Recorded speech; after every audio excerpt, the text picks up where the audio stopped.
Olha só, Chico, nós temos um videozinho do YouTube do canal canal IC.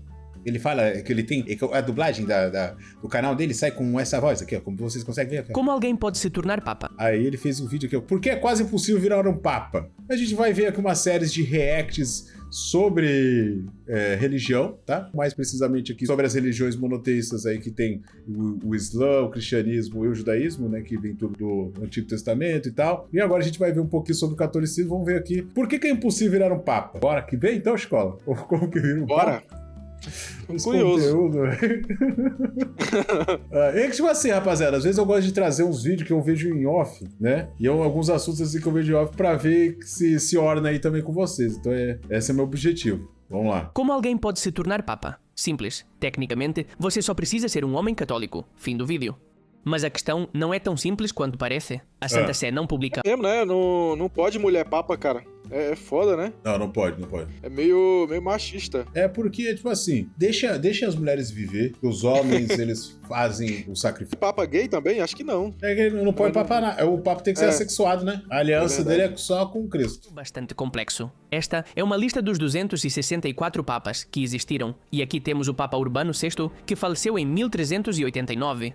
Ele foi o último pontífice que foi escolhido sem ser um cardeal. Desde então, os últimos 64 papas foram tudo cardeal, tudo cardeal. É difícil ser cardeal, hein? todos cardeais no momento de sua eleição, o que na prática o torna um requisito quase indispensável.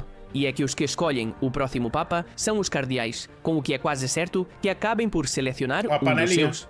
Então, qual é o caminho para se tornar o papa? Primeiro, você precisa fazer parte dos 50,3% da população mundial que nasceu homem. Depois, deve se tornar católico. Ou seja, quando você recebeu os 3 sacramentos... Primeiro requisito aí a gente já cumpre, hein, Michael? Já sou homem. Eu comecei bem. Que são o batismo, a eucaristia, também conhecida como a comunhão e a confirmação. Eu fiz tudo. Fui batizado na igreja católica, fiz primeira comunhão, fiz o crisma também. E se você não deu esse terceiro passo, duvido que vai embarcar na próxima jornada, que começa com se tornar um padre. E para isso, você precisará fazer estudos. Geralmente, 2 anos de filosofia e 3 anos de teologia. Além disso... Não, isso aqui é louco. O cara tem que fazer filosofia e teologia, tem que manjar um pouco, né? Aí, enquanto pastor, só precisa saber vender bem o negócio. Aí tem que ter um passado também meio ruim pra tu ter testemunha, né, cara? Sim. Quanto melhor o passado, melhor o pastor, porque ele tem muita história pra contar. Exato, dependendo da diocese, pode ser que precise de um ano preparatório antes e outro depois dos estudos, até receber o 2º grau da ordem sacerdotal. Além disso, deve cumprir outros requisitos, como por exemplo, o celibato. Mas isso é apenas Isso aí é complicado, hein? O celibato é complicado. o começo. Ser padre e ter uma igreja... Tu viu que o padre Fábio de Mello basicamente assumiu que ele bate punheta? Eu vi, achei um absurdo completo. Não, é assim, cara, tipo assim, o padre tem que ser o cara que se abdica de tudo, né? Se abdica dos pecados, né? De todos os pecados. Aí você olha pra cara dele toda harmonizada e vê, cara, que o cara tá escorrendo vaidade, velho. O cara é um padre, velho. especial, pois em todo o mundo há um total de 407 mil padres. Então você decide subir para bispo. Mas este é um processo bastante complicado. Tanto que tem um extenso artigo na Wikipédia, que obviamente você não vai ler. Então vou resumir para você. Você precisa ter 35 anos de idade ou mais e ter trabalhado pelo menos 5 anos como sacerdote. Deve ter boa reputação, fé firme, bons costumes e piedade. E por último, normalmente... Cara, e tem que ser bem falado pelos outros, né? Basicamente, né? Tem que ter estudado bem. Precisará de um doutorado em escrituras sagradas, teologia ou direito canônico. Uma vez que você cumpra os requisitos, terá que esperar que se abra uma vaga de bispo, pois não há muitas disponíveis. Se existem 407 mil sacerdotes, há apenas 5.300 bispos em todo o mundo. Na Espanha, por exemplo, há apenas 50 bispos diocesanos. Nossa, é mais difícil que fazer medicina, olha só. E 16 arcebispos. Para continuar seu caminho, um bispo terá que renunciar ao seu cargo, chegar aos 75 anos de idade ou falecer. E aqui vem a parte ainda mais complicada. Você não pode solicitar formalmente para ser bispo. Eles é que têm que nomeá-lo. Mas quem cuida disso? Caramba, muita gente. Os bispos das localidades mais próximas elaboram continuamente uma lista de possíveis candidatos que atualizam pelo menos uma vez a cada 3 anos. Quando uma vaga se abre, os bispos passam então sua lista ao núncio apostólico, que é um representante da Santa Sé em países estrangeiros, funcionando como uma espécie de embaixador. Ele será responsável por revisar a lista e começar a investigar as candidaturas, consultando várias fontes, como o bispo que está saindo, outros bispos da região e o clero. Quando terminar sua investigação, selecionará 3 candidatos finais e enviará essas sugestões, junto com sua pesquisa, ao dicastério para os bispos na cidade do Vaticano. O dicastério pode... Cara, mas nesse filtro aí, realmente só vai sair os mais top? Só os caras assim, você vai falar, o que aconteceu em Isaías 52:4? E ele sabe na hora, assim, pá, já fala na hora. Realizar mais consultas, solicitar informações adicionais ou, ocasionalmente, pedir uma nova lista de candidatos. E uma vez que esteja claro quem deve ser o bispo, o dicastério faz sua recomendação ao Papa, que é quem toma a decisão final. Se ele não gostar do candidato, será necessário procurar outro novamente. Mas se o Papa estiver satisfeito... O Papa é basicamente o presidente do mundo, né, cara? Ele tem muita moral. Hoje em dia menos, antigamente tinha muito mais. No entanto, passar de uma igreja a uma catedral ainda não é suficiente para você, e decide continuar a subir até chegar a cardeal. Mas isso não será realmente uma promoção, já que os cardeais são quase sempre bispos, só que têm papéis mais importantes, como por exemplo, escolher o novo Papa. Embora para isso, apenas os cardeais mais jovens possam fazer, ou seja, aqueles que têm menos de 80 anos. Se houver 5.300 bispos em todo o mundo, pense que há apenas 237 cardeais. Para chegar aqui, você precisa esperar que o Papa veja seus esforços, os reconheça como espiritualmente... Pô, tem que ficar bajulando? Cara, tem que ficar, tipo assim, fazendo as coisas, né? Tipo, ó, eu ajudei essas pessoas, ó, exorcizei esse rapaz. Significativos, e determine que você deve ser cardeal pela vontade de Deus. Dos 237 cardeais atuais, apenas 46 são de países de língua espanhola, distribuídos assim com a Espanha na liderança, seguida pela Argentina e México. Isso mostra o quão difícil será para você se tornar um cardeal. E ainda resta o passo final nesse caminho, tornar-se Papa. Para isso, você terá que esperar que alguém faleça ou se aposente, embora isso raramente aconteça. E então, as próximas eleições começarão. Dos 237 cardeais, somente 127 estão em idade de eleger o próximo Papa. Então, eles se reunirão em um processo chamado conclave. Para isso, eles se reúnem dentro da Capela Sistina, com as portas fechadas e vigiadas pela guarda suíça. E então, começa o controle rígido contra vazamentos. São utilizados detectores para buscar qualquer vestígio de microfone oculto. Jornais, rádio e televisão são proibidos. O Wi-Fi está completamente bloqueado e, além disso, são implantados bloqueadores de sinal sem fio para impedir qualquer tipo de comunicação eletrônica com os cardeais eleitores. Uma vez que... porra, nossa! É protegido mesmo, né, cara? Não podem descobrir como a gente escolhe o Papa aqui, cara. Tudo esteja correto, as votações começam. A cada dia podem ocorrer, no máximo, 4 votações. 2 pela manhã e 2 pela tarde. Para que um Papa seja eleito, deve-se... Uma só já não resolvia. Ó, eu voltava lá... Tem uma semifinal. Alcançar uma maioria de 2/3. Se não houver resultado após 3 dias de votação, o processo será suspenso por 1 dia. Depois, 7 votações e 1 dia de descanso. E novamente 7 votações e 1 dia de descanso. A partir de então, apenas os 2 nomes que obtiveram mais votos na última votação poderão ser escolhidos em descanso. E novamente 7 suspenso por 1 dia. Se não houver resultado após 3 dias de votação, o processo será suspenso por 1 dia. Depois, 7 votações e 1 dia de descanso. E novamente 7 votações e 1 dia. Vai pro eliminatória, tá ligado? É o que for mais aparecendo tipo assim, tem vários nomes. O que mais aparecer em primeiro vai eliminando, por eliminatória. Apenas os 2 nomes que obtiveram mais votos na última votação poderão ser escolhidos em um segundo turno, no qual continuarão precisando de uma maioria de 2/3. E esses 2 finalistas perdem, então, seu direito a voto. E até quando pode durar o processo? Até que haja um vencedor, demore o tempo que demorar. O conclave de maior duração durou 3 anos, entre 1268 e 1271, e terminou com a vitória do Papa. Os velhos toda semana por 3 anos indo lá botar os nomes no papel. De fato, o processo foi tão longo que dos 20 cardeais que votavam, 1 renunciou e outros 3 morreram, o que levou à mudança das regras das votações para evitar que isso acontecesse novamente.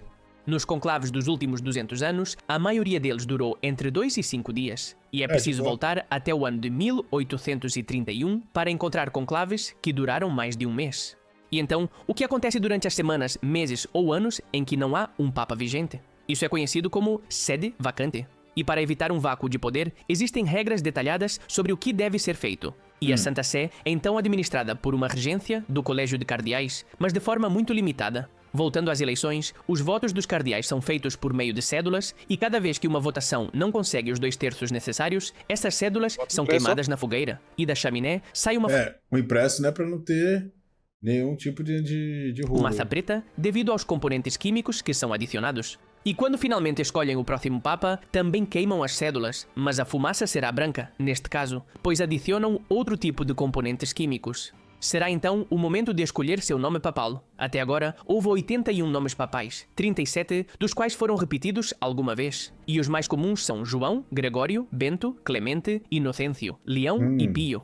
Se você quiser ser original, pode escolher um nome novo, como fez o Papa Francisco, ou pode repetir um dos nomes épicos de papas anteriores que nunca foram repetidos, como por exemplo, Agatão, Hormisdas, Melquíades, Símaco, Simplício, Cisínio ou Zósimo. Mesmo que te chamem Papa Francisco, seu título completo será: Sua Santidade, Papa Francisco Bispo de Roma, Vigário de Cristo, Sucessor de São Pedro, Sumo Pontífice da Igreja Universal Primas da Itália, Bispo Metropolitano da Província de Roma, Soberano do Estado da Cidade do Vaticano, Servo dos Servos de Deus. E uma vez escolhido o nome, parabéns, você já é o Papa, ou seja, o Bispo de Roma. Mas este não será seu único cargo. Aqui é onde começa um pouco a confusão entre o Papa, a Santa Sé e a Cidade do Vaticano. Para simplificar de forma extrema, em 1929, Benito Mussolini concedeu à Santa Sé o território da Cidade do Vaticano.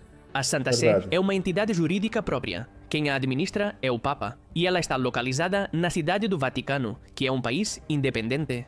E a Cidade do Vaticano é governada, por sua vez, pela Santa Sé. Isso também torna o Papa o chefe de Estado da Cidade do Vaticano, embora tecnicamente seja um monarca, já que é uma monarquia absoluta. Em todo o mundo, restam apenas 5 monarquias absolutas, junto com a Arábia Saudita, Brunei, Omã e Suazilândia, sendo o Vaticano a última monarquia absoluta na Europa. E é este problema específico o da falta de democracia, que impede a Cidade do Vaticano de ingressar na União Europeia. E ao contrário das outras monarquias absolutas, que são hereditárias, a do Vaticano é a única do mundo que é eletiva. Como monarca absoluto, todas as decisões importantes sobre sua administração e funcionamento passam por ele.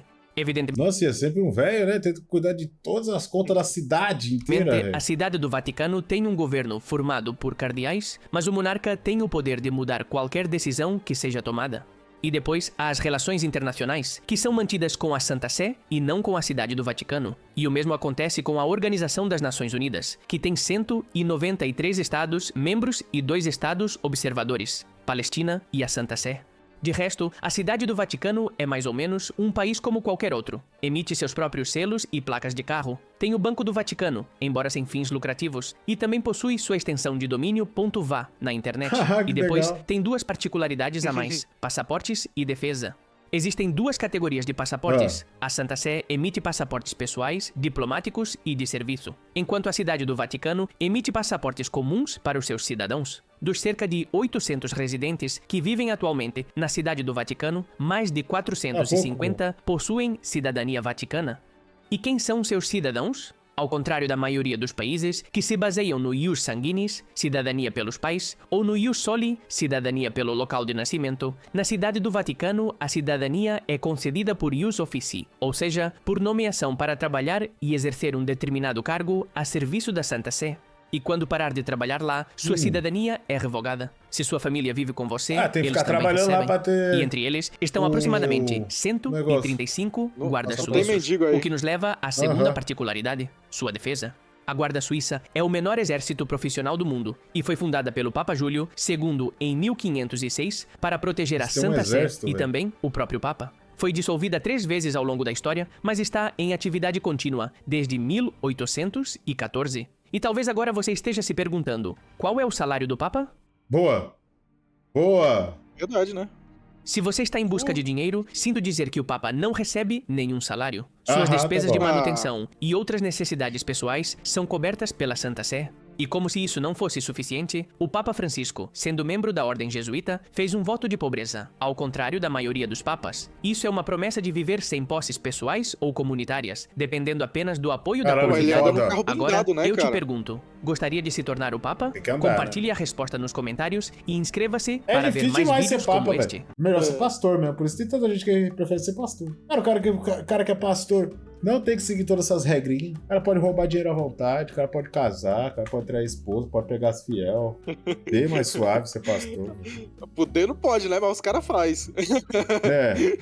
Se bem que tem padre que faz coisa pior. Mas é isso, cara. Gostei do vídeo, tá? Interessante saber como é que funciona os padres. Beijão aí pros católicos aí que estão assistindo o vídeo. Tamo junto e até a próxima. Isso é My Conquista News. Ele na jornada, muito menos tem diploma. Isso é My Conquista News. É ele mesmo. O terror do TikTok se fez merda vídeo gama. Isso é My Conquista News. Cobrindo só quer fútil, cobrindo quer fofoca. Isso é My Conquista News. O mais original se vê igual, foge que é cópia, pô. Eu não queria que isso aqui virasse no Datena, mas não sabia que os famosos tava tudo em crise. Só na polícia em condomínio de quem é famoso. É todo dia um sendo preso no esquema de...